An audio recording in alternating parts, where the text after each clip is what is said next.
Allez, bonjour, on se retrouve aujourd'hui sur une petite vidéo sur l'alimentation qui va te permettre de mieux comprendre l'alimentation et ce que l'on va mettre en place ensemble sur des critères de santé et pour atteindre tes objectifs.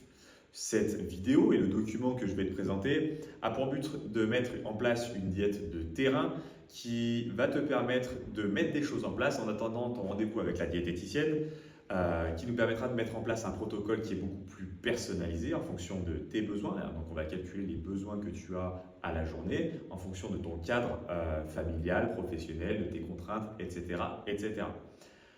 Les bases sont communes à tous, okay, surtout sur des critères de santé, et c'est pour ça que je peux permettre de faire une diète de terrain sur les quelques semaines qui vont précéder ton rendez-vous avec la diététicienne. Pardon. L'objectif, ça va être de dynamiser ton système hormonal pour qu'il fonctionne le plus normalement possible, malgré que nous soyons dans une société où les perturbateurs endocriniens sont vraiment présents de partout. Notre alimentation, par le fait qu'on a une alimentation qui est ultra transformée, avec des produits ajoutés et une alimentation abondante en permanence, est un vrai frein pour tes objectifs et peut devenir très très problématique pour ta santé. L'objectif de la diète que l'on va mettre en place, ça va être d'avoir un impact sur ta glycémie la plus basse possible. C'est-à-dire qu'à chaque fois que tu as une prise alimentaire, la glycémie c'est ton taux de sucre dans le sang. À chaque prise alimentaire, ce taux de sucre va être modifié, il va monter. Ton corps va sécréter une hormone que l'on appelle l'insuline pour réguler ce taux de sucre dans le sang et retourner sur une valeur qui lui considère comme normale. Si on part dans l'extrême, on boit un coca qui n'est que du sucre sans aucun fibre, etc., on a un pic glycémique très important qui va entraîner une réaction hormonale très importante. Ça, pour ton corps, c'est vraiment le pire que tu puisses faire, c'est-à-dire que tu bousilles ton système hormonal, tu sursollicites l'insuline, donc à terme, ça peut entraîner de vraies pathologies type diabète. On sait qu'il y a des impacts sur Parkinson, Alzheimer, des choses comme ça. On ne va pas développer de ce côté-là. Si tu veux en discuter, bien évidemment, on en rediscutera et je ferai certainement un jour une autre vidéo pour te sensibiliser à tout ça. Mais l'objectif de notre alimentation, c'est d'impacter le moins possible notre glycémie sanguine pour que le corps ait des réactions qui sont normales et naturelles à réaliser, mais qui restent dans des critères de santé et dans des normes euh, raisonnables. Okay, de base, nous ne sommes pas conçus pour aller nous nourrir au supermarché avec une nutrition qui est ultra abondante, etc. C'est un luxe, on doit s'en servir, on ne va pas en faire retour en arrière, mais il faut le comprendre et le maîtriser. Pour ça, ce qui me paraît le plus important, la base de tout, c'est ta composition dans l'assiette. 50% de ton assiette doit être composée de légumes qui va t'apporter des fibres, des micronutriments, etc., etc. Mais surtout, ce volume alimentaire, donc déjà ça va te remplir l'assiette, mais va nous permettre d'avoir une digestion qui est lente. Okay, donc le fait d'ajouter des fibres via les légumes type légumes cuits, haricots, des choses comme ça, ou des légumes crus type tomates et j'en passe, va nous permettre d'ajouter des fibres, ce qui va nous permettre de ralentir la digestion de ce qui suit. Une fois on a mis les légumes, on peut mettre une quantité de protéines. Tout ce que nous allons faire dans ce programme va viser à maintenir une masse musculaire la plus élevée possible. C'est ce qui va permettre de vieillir dans les meilleures conditions possibles. Plus le temps passe, plus l'organisme va perdre en gros sa masse musculaire, c'est ce qu'on appelle la sarcopénie. Donc ça, c'est le vieillissement normal. Avec l'activité physique et avec une nutrition adaptée, on peut ralentir ce phénomène. Donc on va mettre des protéines dans notre assiette à hauteur de 25%. Donc un quart de notre assiette doit être composé de protéines. Je vous ferai une liste, mais il y a pas mal de types de protéines, des viandes blanches, des viandes rouges, des poissons, des légumineuses. Il y a plein d'autres choses. Il faudra juste avoir une compréhension de tout ça. Et on finit avec le dernier quart restant qui représente des glucides, qui va nous permettre d'avoir de l'énergie. Trop peu, c'est problématique. En excès, c'est également problématique. Nous, ce que l'on veut, c'est de trouver le juste milieu. Pour l'instant, un quart de l'assiette, ça me semble très cohérent à partir du moment où c'est des glucides complexes. Tous les glucides ne se valent pas, comme toutes les protéines ne se valent pas. Nous pouvons avoir des glucides de très très mauvaise qualité, type du pain blanc, des biscottes, des choses comme ça, et des glucides de très bonne qualité, du riz, de la pomme de terre, des patates douces, des choses comme ça. Les glucides de mauvaise qualité vont induire un pic glycémique beaucoup plus important, donc une satiété qui est beaucoup moins importante et du coup tu vas avoir faim beaucoup plus rapidement. Un volume alimentaire beaucoup moins important. L'équivalent de 60 grammes de pain doit représenter environ 120 grammes de riz qui doit représenter environ 200 grammes de pommes de terre. Tu comprends bien que si tu manges 60 grammes de pain ou 200 et quelques grammes de pommes de terre, bah, tu ne vas pas être rassasié de la même manière. D'autant plus que la glycémie du riz ou de la pomme de terre est beaucoup plus intéressante que le pain. Si pareil, tu veux en rediscuter, on rentrera un peu plus dans le détail dans d'autres vidéos ou en perso. Une fois qu'on a composé cette assiette, il va y avoir un dernier élément qui est très souvent déjà présent, donc il faut être vigilant par rapport à ça, c'est les lipides, vulgairement appelés les matières grasses. De bonne qualité, ça va être super, ça va t'apporter pas mal d'oméga 3, des choses qui sont favorables au développement du système hormonal, donc avocat, des noix, de l'huile d'olive, des olives, des choses comme ça qui sont très favorables, mais ça reste des masses grasses, donc on ne peut pas manger de l'avocat, 3 avocats par jour, c'est complètement incohérent.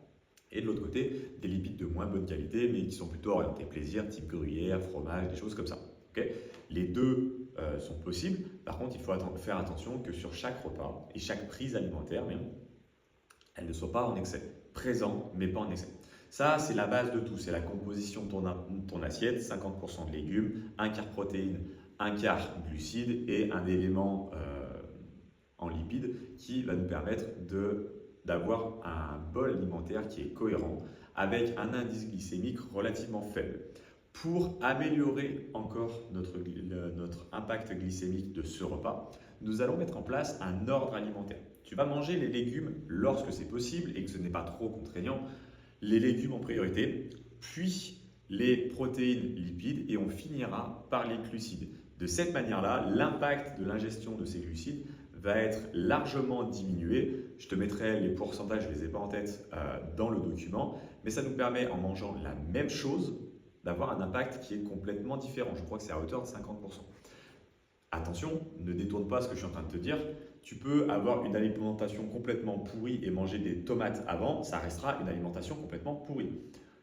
Une bonne alimentation avec un ordre alimentaire, c'est là où nous devons aller ensemble. Pour favoriser encore tout ça, et à partir de l'ordre alimentaire jusqu'à tout ce que je vais te dire, c'est lorsque c'est possible, c'est à mettre en place le plus souvent possible, mais attention à ne pas en faire une obsession. Okay, la priorité, c'est déjà ce que tu mets dans ton assiette. Et ça, c'est notre priorité. Le reste, c'est des petits plus à mettre en place le plus souvent possible pour améliorer ton confort de vie, ton énergie et tout ce qui va avec. Petit élément qu'on peut réaliser en plus, l'activité type marche juste après une prise alimentaire. On mange notre assiette, on essaie d'être dans un cadre qui est calme, relaxant, on évite les écrans, histoire de faire baisser les niveaux de stress, de couper avec la journée de travail, ce qui va être très important et déterminant pour ta santé et tes résultats. Le stress, c'est un poison. Je ne vais pas développer sur cette vidéo encore une fois, mais on pourrait en faire une vidéo de 1 heure là-dessus. Une fois que ce repas est mangé, on peut mettre en place une petite routine type de la marche, une légère activité à très basse intensité pour favoriser une glycémie qui est lente, éviter les coups de fatigue, etc. Ça va nous permettre d'avoir encore une fois un impact qui est très notable et positif sur notre glycémie. Et maintenant, on va parler dans un contexte un peu plus général de ce que tu dois suivre au quotidien. L'alimentation que je te propose aujourd'hui, elle est ce qu'elle est. Okay, donc peut-être que c'est très raccord avec ce que tu fais déjà actuellement ou complètement décalé. L'objectif n'étant pas de vivre comme un moine ou quelqu'un qui prépare une compétition, mais d'apporter du contrôle dans notre alimentation et de comprendre ce que l'on fait. Ce que je te propose, c'est d'optimiser un petit peu ce qu'on fait et partir sur une méthode qui s'appelle le 85-15. Tu as certainement déjà entendu le 80-20. Moi, j'essaie de l'optimiser un petit peu. 85-15, je trouve que c'est très cohérent. C'est-à-dire que 85% de ton alimentation doit être gérée, contrôlée avec des aliments qui ne sont pas tout le temps orientés plaisir. Si on redonne un peu une référence, le saumon avant c'était uniquement sur les périodes de Noël, maintenant on en a toute l'année. Est-ce que c'est cohérent d'avoir du foie gras, du saumon en permanence dans le frigo? Je ne pense pas. L'alimentation, si on revient aux bases, c'est élémentaire, ça nous permet de survivre. On ne mange pas pour se faire plaisir, on mange pour survivre. On a un peu détourné le truc, mais la base de l'alimentation, c'est ça. Donc 85-15, 85% de l'alimentation est bien gérée, les 15% nous permettent d'avoir des moments sociaux. Il n'est pas question de s'exclure socialement parce qu'on a des objectifs. Par contre, on doit rester un petit peu en contrôle. Donc 85% elle est bien gérée, 15% qui nous permettent de sortir un petit peu du cadre. Attention, quand je dis sortir du cadre, ça ne veut pas dire faire des orgies culinaires. Je vais vous mettre un exemple de McDo, je vous le répète juste ici. Un McDo, ça peut être du simple au double. Faire un McDo une fois par semaine, c'est déjà épais, mais c'est OK. Un McDo avec menu maxi best-of, frites, coca, dessert, des nuggets, etc., l'impact n'est pas du tout le même. Au même titre qu'un apéro dînatoire où on saute sur le buffet et sur les boissons d'alcool et un repas, un apéro dînatoire, pardon, avec quelques éléments qui nous font plaisir, un petit peu de légumes et 2-3 verres de vin, ce ne sont pas du tout les mêmes impacts. Ce que j'attends de vous, c'est que vous restiez dans le contrôle sur ce que vous faites et que vous soyez en contrôle sur les actions que vous menez. C'est-à-dire que aujourd'hui, je mange normalement, je sais pourquoi je mange les choses, dans quel ordre, comment et ce que ça va m'apporter. Demain, je veux me faire plaisir et j'ai un apéro dînatoire. Je dois comprendre que chaque comportement va avoir un impact sur mon organisme, sur mon énergie, sur ma santé et sur mes objectifs. Et me dire, c'est OK pour aujourd'hui, je m'autorise un petit écart parce que j'ai envie de le faire, que ça me fait plaisir et que ça fait un moment que je n'ai pas fait une soirée avec telle ou telle personne et je passe un bon moment, ou je suis complètement en train de perdre le contrôle, je fais n'importe quoi, j'ai sauté dans l'exubérance alors que j'en avais même pas vraiment envie, qu'en termes de satisfaction, j'ai répondu à de la dopamine qui était très rapide, mais un quart d'heure après, je suis plus ballonné qu'heureux. Voilà, moi ce que j'attends de vous, c'est d'avoir du contrôle, de prendre conscience de tout ça. Cette petite vidéo m'a permis de vous dégrossir le travail. Je vous laisse lire tranquillement le document qui est juste en dessous de cette vidéo. Je vous dis merci pour votre écoute, j'ai encore beaucoup trop parlé et je compte sur vous pour mettre tout ça en place.